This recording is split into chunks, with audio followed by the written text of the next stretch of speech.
We're about to start our second part of this evening, and I'm uh, again very thankful to Mason for an exceptional job tonight and bringing some things to my attention I hadn't thought about before, quite frankly. So I really appreciate his work on attachment.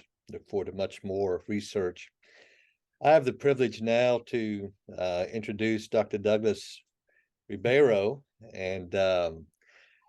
Ribeiro, I count as a friend, but we haven't known each other that long. We got to spend about a week together in Brazil back in September, working with missionaries from all over Latin America and providing pastoral care and counseling services, and had a great time. But Dr. Ribeiro is from Brazil, so it wasn't that big of a deal to him. But he was born and raised in Brazil, and met his wife, who was a missionary kid in Brazil. She's also a counselor, Vanessa, and we'll say a little bit more about his family in a moment. But Dr. Ribeiro is the director of the graduate counseling program and the chair of psychology at Lipscomb University. He joined the psychology and counseling faculty in August of 2012 after finishing his doctoral program in counseling psychology at Georgia State University. And so as a professional counselor since 2006, Dr. Ribeiro has dedicated his clinical and research efforts to helping survivors of trauma achieve the psychological well-being and freedom that we are worthy of enjoying. He's got several other interests and several other empirically improved approaches that he uses, but I was particularly interested in having him come to speak about his knowledge about religious interculturalism and spiritual identity in counseling. And I think this is going to be a fascinating presentation. He's been married to Vanessa for 21 years. They have 3 boys, Nate, who's 13, Lucas, who's 12, and Daniel, who is 5. And so, Dr. Ribeiro, welcome. So glad to have you with us tonight. Do you need to have access to the screen as well? I've made you a co-host, and so you can to pull up whatever you want to do if and when you want to. But I'm gonna take myself off here. Yeah, thanks, Ryan, for the introduction, and thank you all so much for being here. I can kind of see and recognize some faces, and it's kind of exciting to be able to share.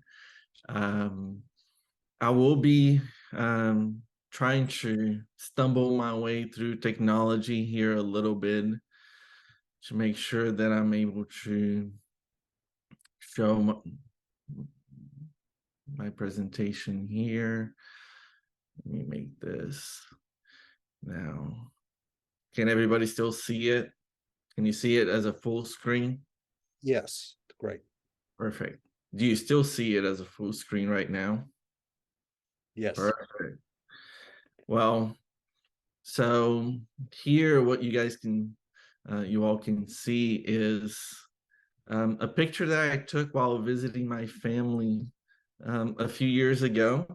That is a small fishing village in which my parents retired in the coast of Brazil a few years ago, and that's a place that I get to go. So it's a very special place, and I like starting that because it kind of shares a little bit about me and my, my background. Let's get some technology on our way. So I'd like for you to use your technology. So most of you are probably using your computers right now. So I'd like for you to go to this website and enter this code. What this will allow for you to do is to actually interact with my presentation real time. So I'd like for you to participate with me. And I see that somebody already, was able to log in. When you do that, you can kind of check, and I'll get an idea that most of you have been able to find it. The directions to get back into it will be on the screen throughout the presentation. So you kind of go to Menti, and on top there of the screen, you will see the code. And if you want to join in that way, you can. I'll have a little bit of an interaction or an interactive portion of my presentation now, so you can kind of participate with me. Let's see. So the first thing, so I want you to go on Menti and pinpoint where you're from. So you can kind of see here, like Ryan mentioned, I'm originally from Brazil. It's kind of that, lower portion of the globe there. Okay, I see somebody was able to mark there in the US. Okay, that's good. You guys are getting it. You're participating. Nice. All right. Good. All right. Nice. Seems like lots of folks kind of being originally from, the United States. So what we can do is to kind of maybe give us an option to kind of get a little closer, and you can practice a little more. So where are you from in the map here? So what states are represented? Tennessee, Texas. I like to joke with folks that Texas is my US birthplace. So when I came to the United States in the year 2000, the first place that I lived in the United States was Lubbock, Texas. And to this day, I think that was probably the flattest place I've ever lived anywhere in the globe. So great memories from living in Texas. All right, so let's keep moving. Now, what do you see when you look at this picture? So just take a moment and look at this picture, and what do you see? And what I want you to do is to write down on Menti again, what did you see first? What was the thing that you saw? Okay, so somebody saw a bird, all right, a bunny, a duck, a rabbit. Yeah, that's great. Now, whoever saw one thing, are you able to see both things, like both the duck or the bird and the bunny? Okay, are you guys able to see both? Yeah, okay. Good. All right, so let me give you another activity that will help us a little bit. Let me see if this will work. Now, this will be sound-based, so I want you to make sure that you have your volume loud enough so you can hear it. And I'm going to play a sound, and I'm going to ask you to tell me what it said. All right, so let me see if it works.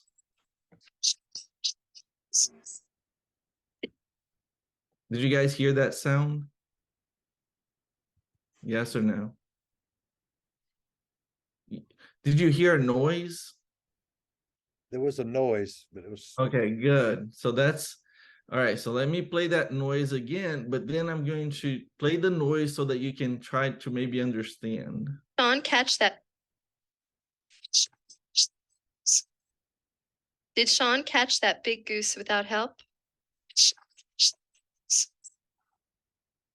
All right, so I kind of played the sound once, and then I played a sound that was not scrambled. Did you guys hear the sound that wasn't scrambled? Okay. Yes. Okay, good. So Did Sean catch that big goose without help? now, were you able to hear the scrambled sound the second time, but now understand what was being said? Yeah. All right, so I'm gonna keep doing that. I'm gonna show a few different sounds just so you all can kind of get a picture or kind of practice a little more. By eating yogurt, you may live longer. By eating yogurt, you may live longer. A toothpaste tube should be squeezed from the bottom. All right. My relationship with my older brother was All right. So sound and noise, and I'm showing you all this because I wanted to talk about our brain's neurobiology, specifically a couple of issues that come up very often when we're having conversations regarding culture, regarding experiences, and that is the ability of our brains to make snap judgments and then subsequently to do mental rotations of information that we were given. So think of those two activities that we just completed. We went over that picture of the bunny that could also be a bird, right? You're able to see something first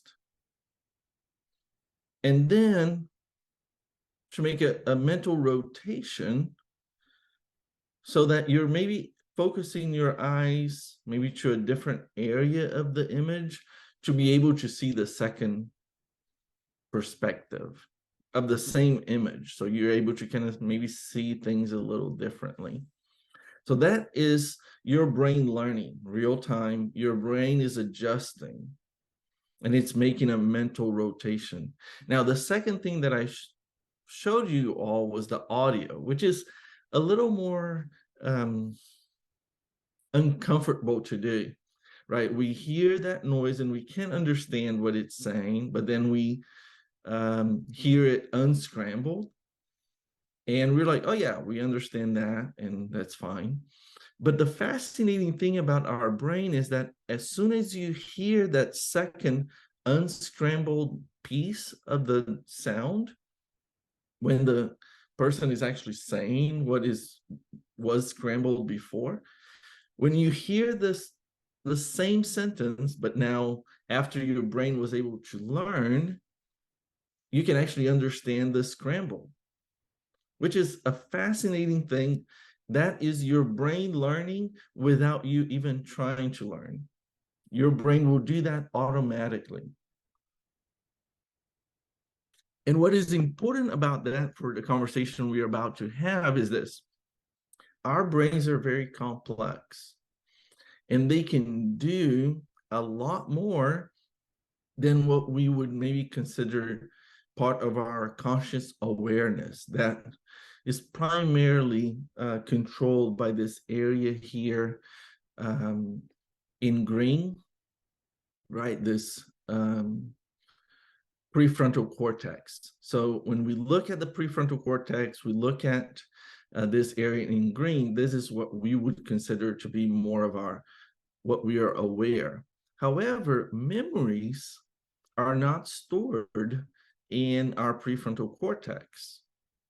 So our experiences are actually not stored in the same place in which we kind of have our consciousness primarily working from. We actually have it occurring in those other areas like the amygdala, the hippocampus, the basal ganglia, and in different areas of the brain or in different areas of the inner brain, we will have explicit memories being stored, but we'll also have implicit memories like motor memories, like movements that we'll be able to remember. You know,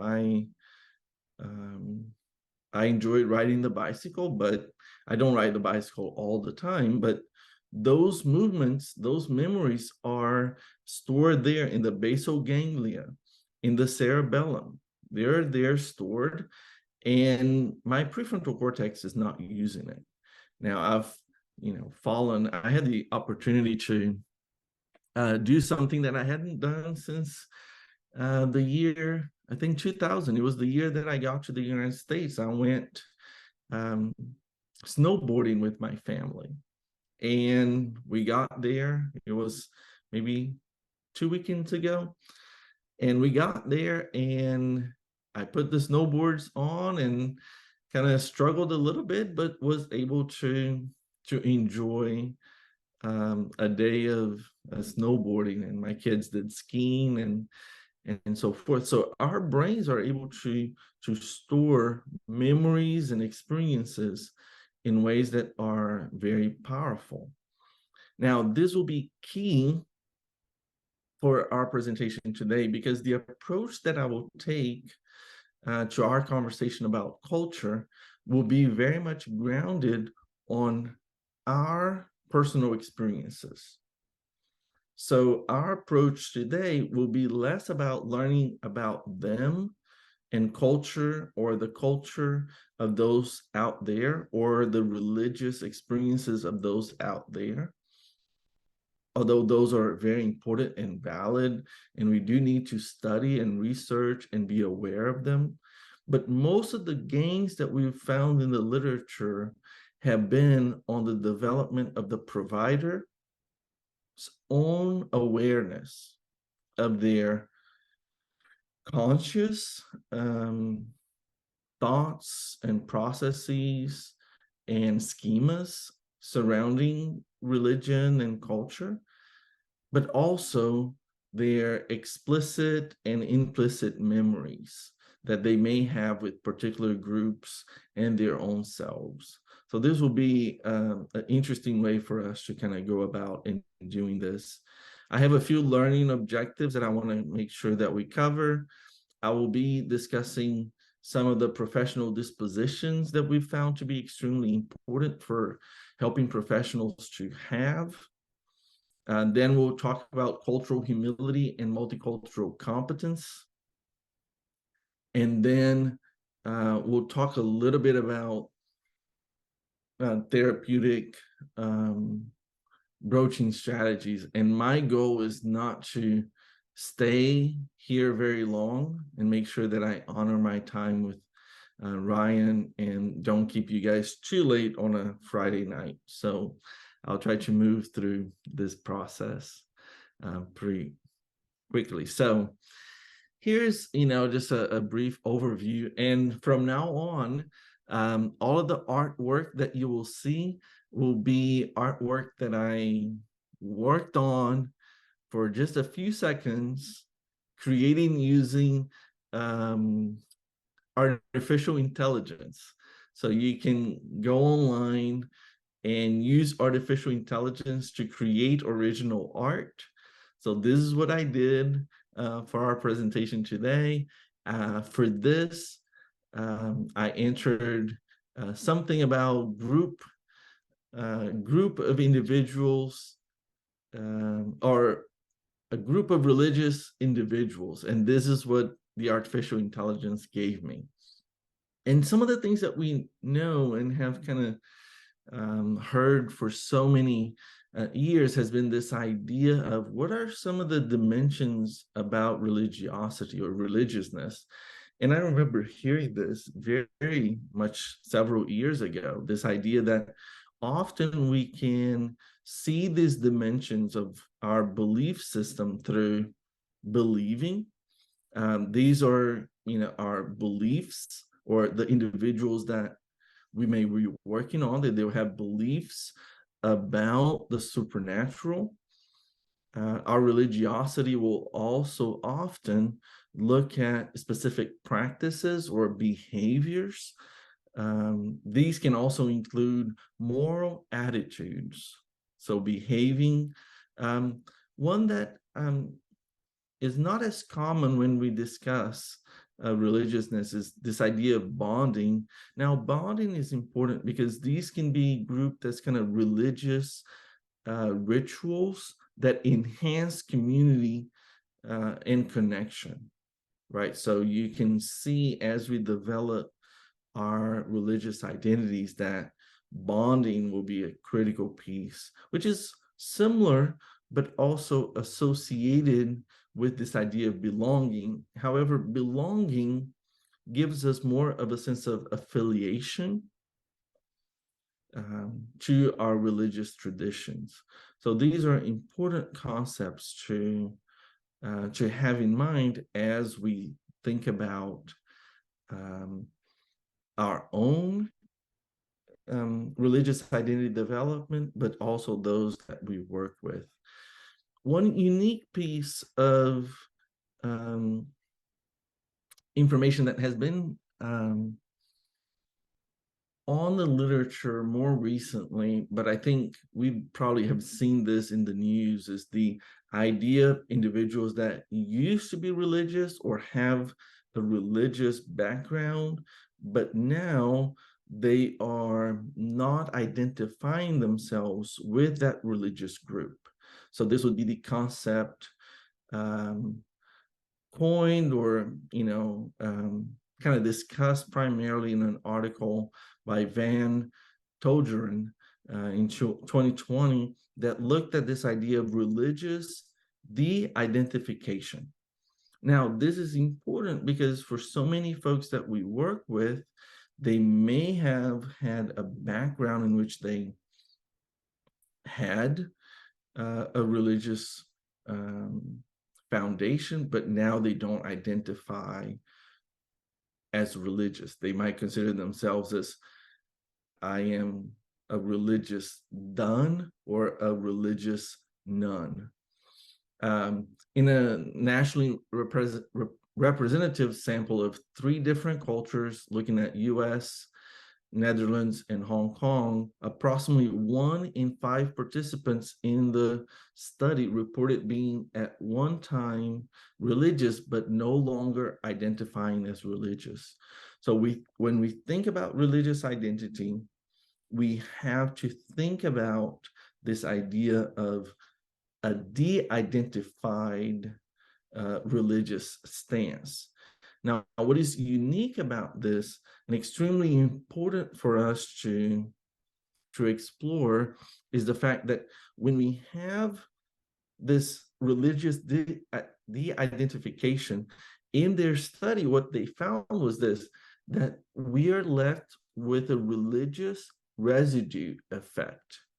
Now, what they found was this, that even though with my prefrontal cortex, with my reasoning self, de-identify myself from my religious background, I might still have and follow the religious values, the religious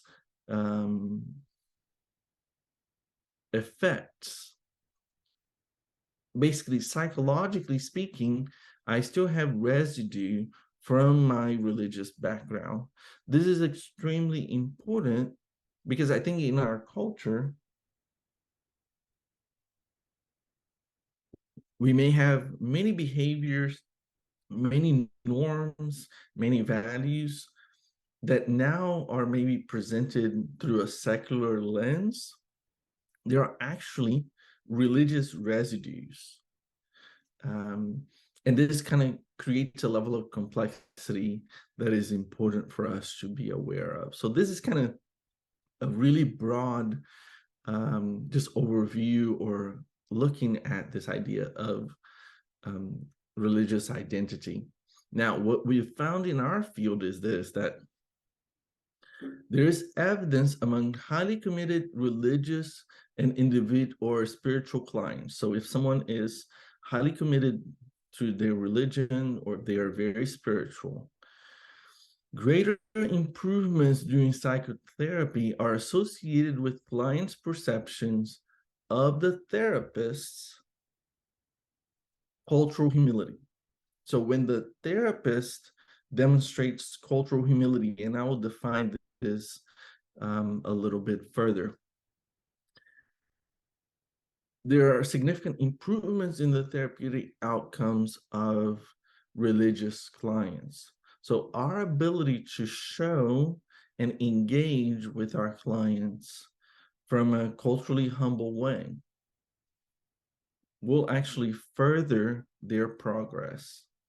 Now, what does this look like? What does your client, a counselor, needs to do? Now, when you look at the literature, you will see that there are several dispositions that are important for counselors, therapists to have. openness to growth, awareness of self and others, emotional stability, integrity, flexibility, compassion, and personal style. All of these are important and we've found to be extremely necessary dispositions or attitudes. Now at Lipscomb, we created herd dispositions. You know, these are things that we look for in ourselves as instructors, but also in our students. And I'm not going to read all of these, but you know, you can imagine, you know, like honesty would be a key aspect of what we believe would be critical for the process or identity of any counselor. Now, keywords here are the fact that we need to be genuine, that we need to show integrity, that we need to be conscientious, that we need to be ethical and professional in our behavior.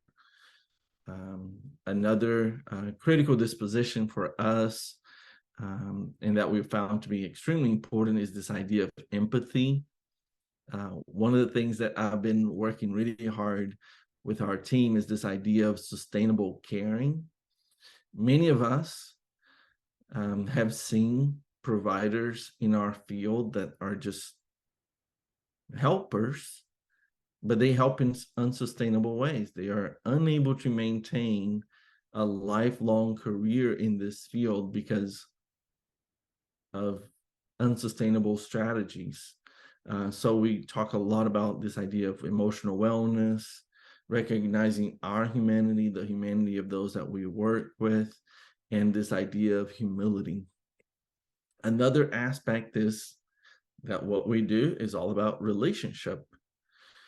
Now, key words here are this idea of competency, curiosity in relationship, being receptive to relationship, and then also valuing service.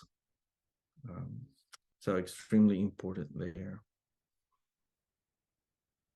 Let me see.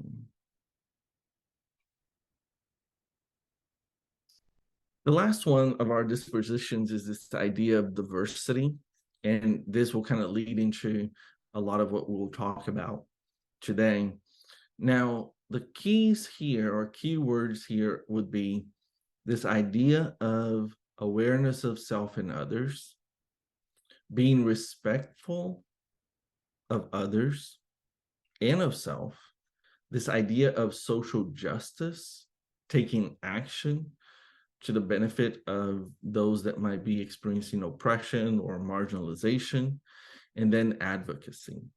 So here are some of these concepts that we believe were dispositions that will lead us into this concept or this attitude of cultural humility. And according to Huck, Davis, and Owen, this is the ability to maintain an interpersonal stance that is other-oriented or open to the other in relation to aspects of cultural identity that are most important to the person. They are most important to that person, to the other. So when we're thinking about religion or spirituality, we have to have a level of interpersonal well-being that allows for us to be well enough to have an other-oriented stance, right? That I'm able to be well and secure enough, like Mason was discussing, that I can be open to the other. Now, when we look at the tenets of cultural humility, so when we're thinking about what does this look like? Clearly, we need to be open. Now, and I need to clarify this. So when I'm thinking of cultural humility, it's not necessarily something that we just do as like something that I check, but actually a way of being, right? It's a stance of my being. So I have this stance of openness to the experience of others. I have a focus on other orientation. So I'm very much able to pursue them. And at the same time, to have an accurate self-assessment. Am I able to assess myself well? And then with that assessment, to be able to recognize my own areas of growth, my limitations. So lots and lots is happening as I am exploring the religiousness and spirituality of those that may come from a different background that I do. So in this vein of thinking, McMahon in 2020 delineated a few ways in which we can explore and pursue this self-reflection. The first thing that McMahon described was this idea of attending to myself, right? This idea in which I am able to recognize my needs, reflect on the impact the client is having on me. You know, I have this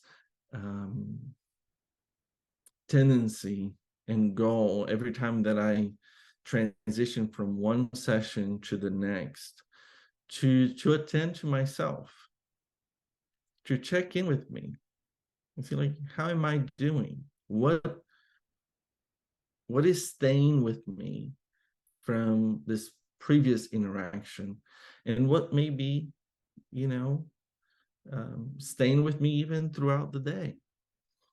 But being able to attend to myself, being able to do that is critical. Another part is to attend to interpersonal dynamics.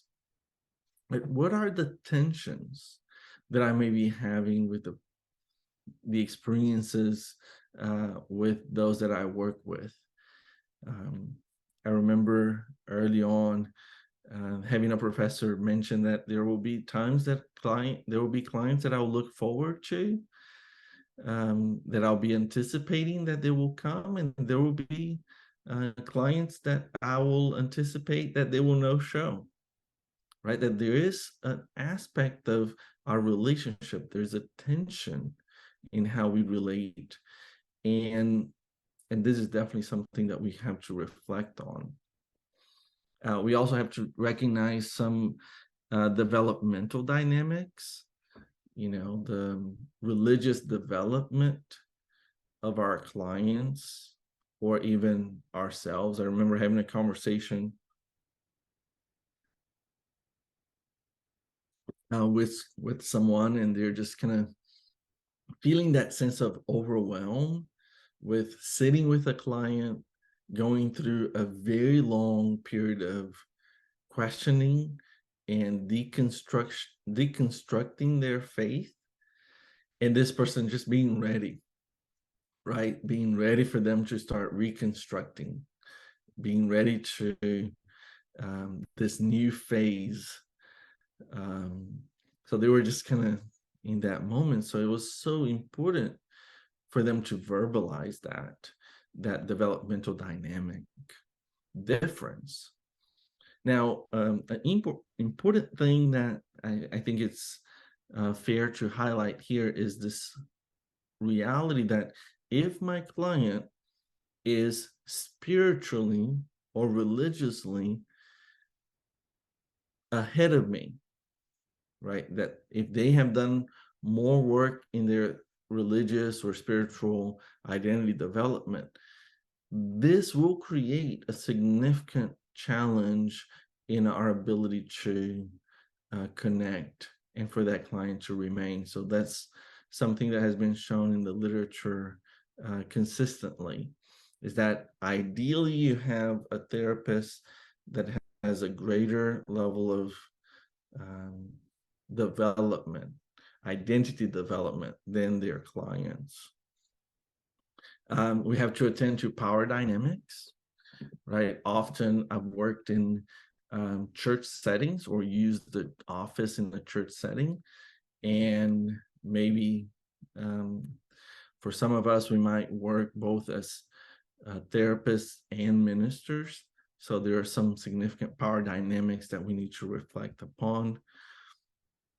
And then to attend to our limits. If we see developmental limitations, we need to address it. If there are power dynamics, we need to broach and approach them directly. Which leads me to this idea of broaching. Now, this is the principle that leads clinicians toward initiating and engaging in discussions concerning similarities and differences, as well as the impact of social cultural identities in the lives of our clients. So often, this might come up as something that is brought up maybe as a secondary issue or a side issue that might not be maybe the primary goal, but these social cultural identities need to be broached.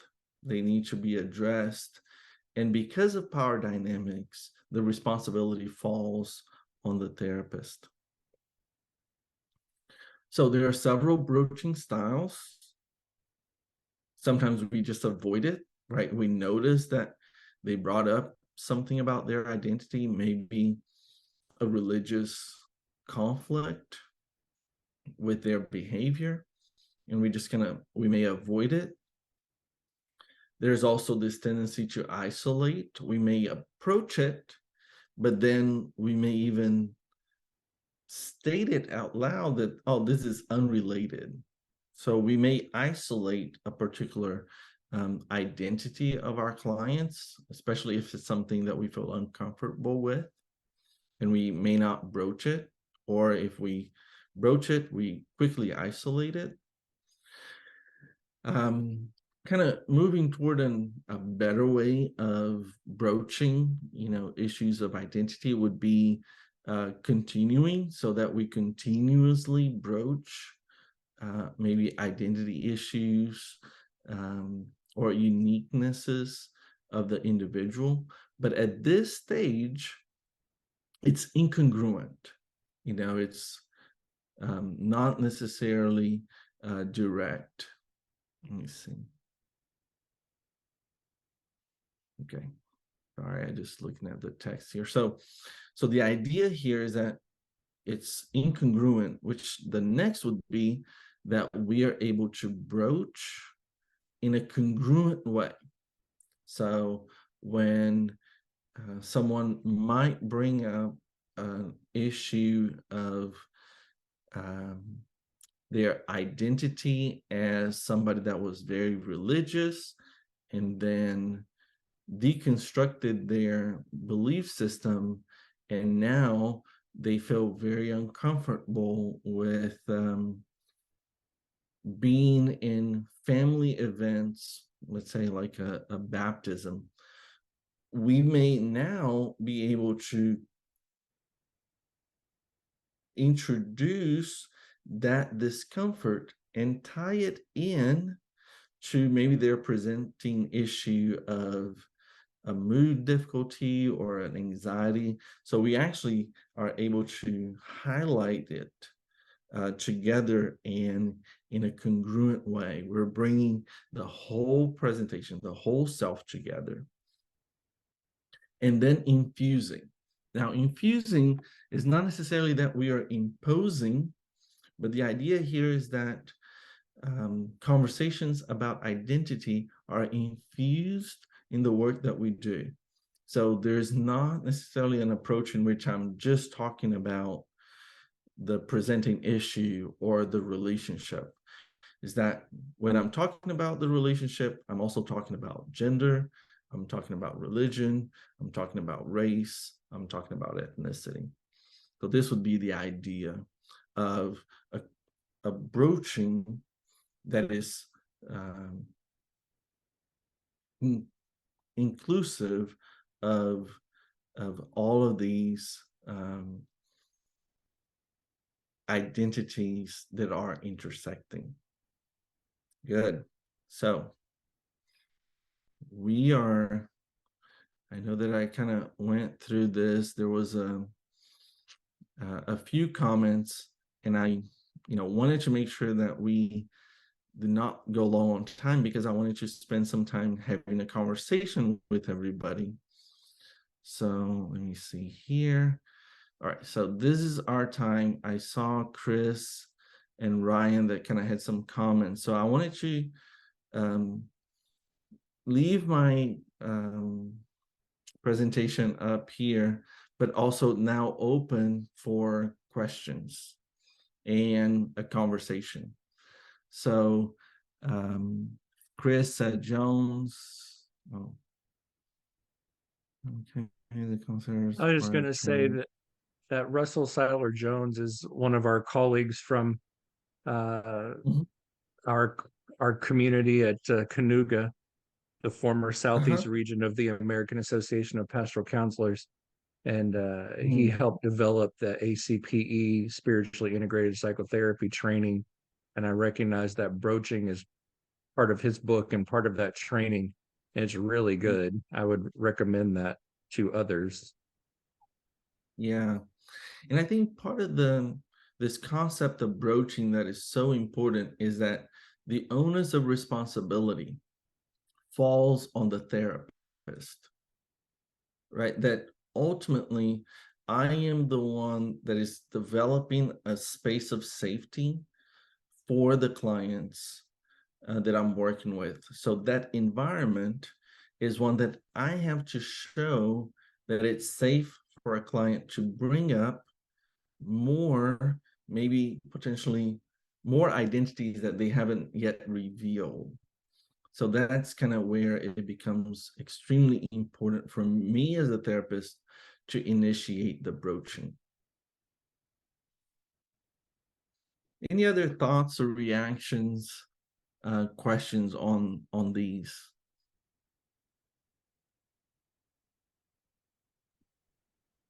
Douglas, what level of self-disclosure from the therapist would you say is helpful around these areas to kind of be to initiate, but not, of course, not make it about you, but to have these show that openness. That's a great question. And there is there are many ways of kind of approaching this in ways that are conducive for greater connection. So what I try to tell and work with my clients is something like this.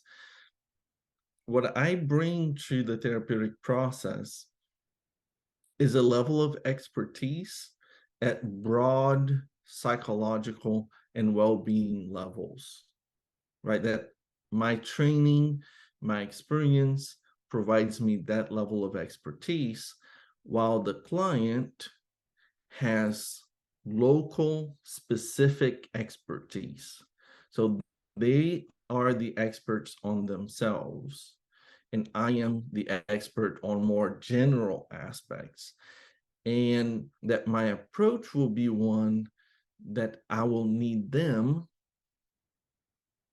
to interact with me and be open to correct me when it's not a good fit. So it's not necessarily that I am leaning too much on self-disclosing, but really creating a relational dynamic that if I get something wrong, the client feels empowered to correct me. But this also allows for me to have both the responsibility to do research, right? Like if I'm working with someone from a religious background that I know nothing about, my first step should not go to the client and say, hey, I don't know anything about this. teach me, that would not be an appropriate first step. It would be for me to do some research, but to have a stance of curiosity, but a stance of curiosity that is on the specific. So I'm not asking them the general tenets of their religious background. I'm asking them the specific tenets of what did it feel like to grow up in a household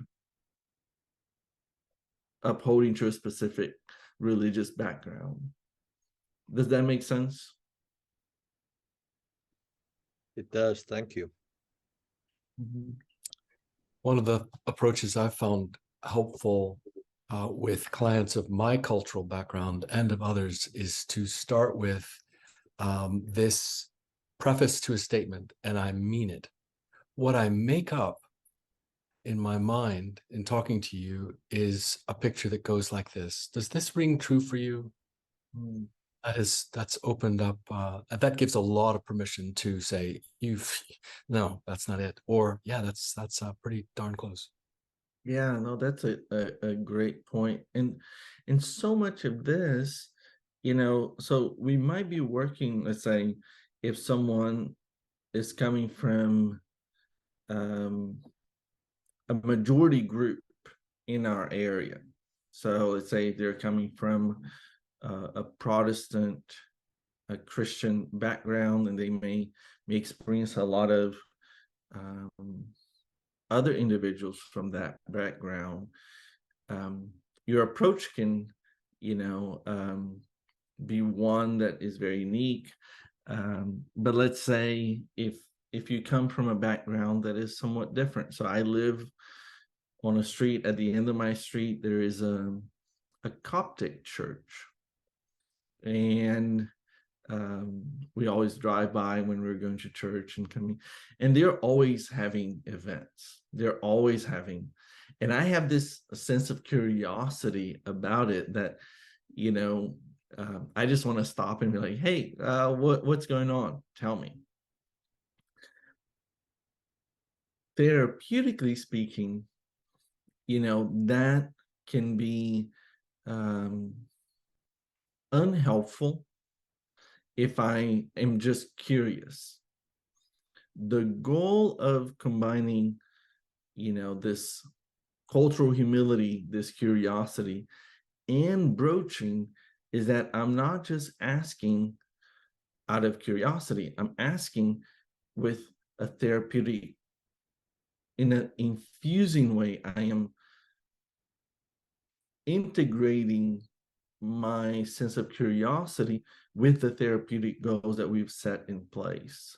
So, for example, for the Coptic Church would be, what does it look like to have the support of, meeting so often, to how this person may be experiencing their depression. And as a therapist, I'm using curiosity, but I'm trying to infuse all of our treatment goals into how I verbalize that curiosity and attempt to intervene. So that's a way to kind of think about this process.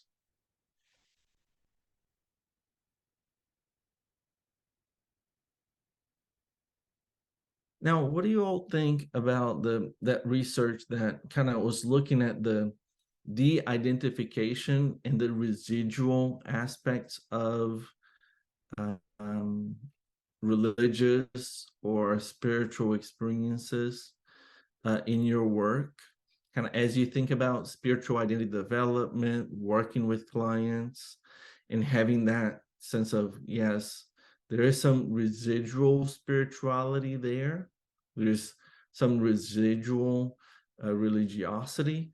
And at the same time, at the logical end, that person is like, I de-identified. I'm not religious.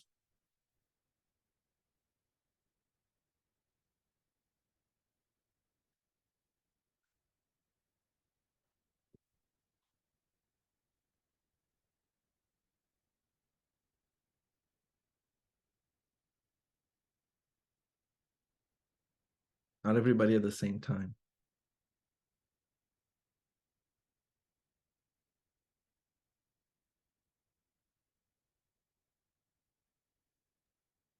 I found it interesting to reflect upon in my own journey,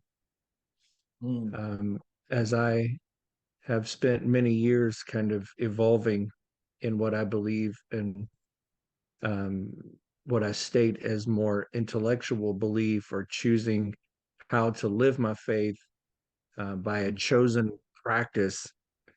And yet I find that in my heart, it's I still resonate with things from my former religious understanding, and that I find it hard to move past certain traditional things that I have held. And so there's this ongoing tension, and sometimes I don't understand my own feelings about certain things, because in my head I'm thinking one thing, and yet in my heart I'm feeling something else, and I feel this tension. um, so I very much resonated with that as you were describing it, and I'm like, I think I know exactly what you're talking about.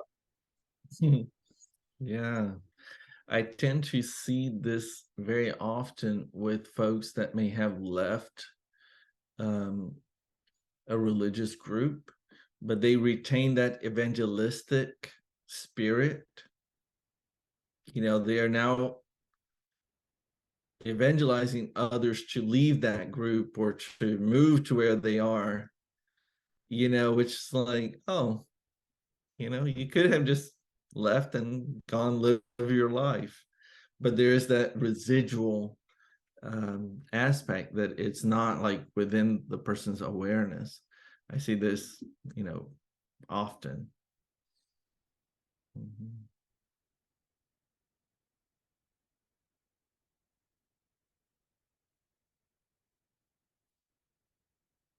Good. Well, sounds like you guys are a quiet group. Doesn't look like there are many other questions. Okay. It might be the hour as well. Yeah. Bedtime. There is a question from Laura Kay. Oh, Oh. not a question. I was just pondering your question to us, and I'm thinking of different developmental theories. And who was it that wrote the Stages of Faith? Was it Jim Fowler? Jim Fowler. Yeah. And then I've recently been studying spiral dynamics, which is broader and not just in the realm of religion, but the idea that as we grow and evolve and shift into another level, another season, there's a tendency to have an againstness to where we came from. And then often if we get to the level beyond that, there's more of a resonance, like we might use the same language but mean different things. And so sometimes when someone is in that de-identification, they can find it encouraging just to be affirmed that that might be an important part of their own developmental process, spiritually or otherwise. Yeah. No, thank you for saying that. And one thing that as you were speaking, I was thinking about was that piece that this is hard to quantify, but several studies have looked at racial identity development or ethnic identity development and match between client and therapist. And if the client has done more work in their identity development than the therapist, that can become a hindrance for the client. And it's a really good predictor of early termination initiated by the client. And research has shown that Yes. that's really frustrating for the therapist as well. As somebody that experiences that often, yes. Yeah. And, you know, especially when I'm working with students, and, you know, a lot of this growth is not book kind of growth, right? It is, putting ourselves and having an openness to growth. I think for me, I don't necessarily believe that we need to kind of force it. I think the work is really on letting ourselves grow. Growth is, happening. We just keep ourselves from growing. So if we're able to allow ourselves to, pull the thread, and allow for that to be, so that tends to be a better solution for me. I wanted to ask you all to evaluate. So if you go back to Menti, you can there complete a quick evaluation. It would just help me improve my talk. I know that Ryan had requested something about continuing education, I think emails but this is for me. I won't know who is evaluating me. So if you're, coming from this group, like if you want to cuss me out, that's okay. I'm kidding. We certainly can do that, and it takes some time to do that. I know we want to honor our time right now, and I just want to say a big thank you to Douglas, and this was rich tonight. I really thoroughly enjoyed it. Given us a lot to think about in our practice, and thank you for just being who you are, and bringing such a great message tonight. Also, again, thank you to Mason. Excellent presentation this evening.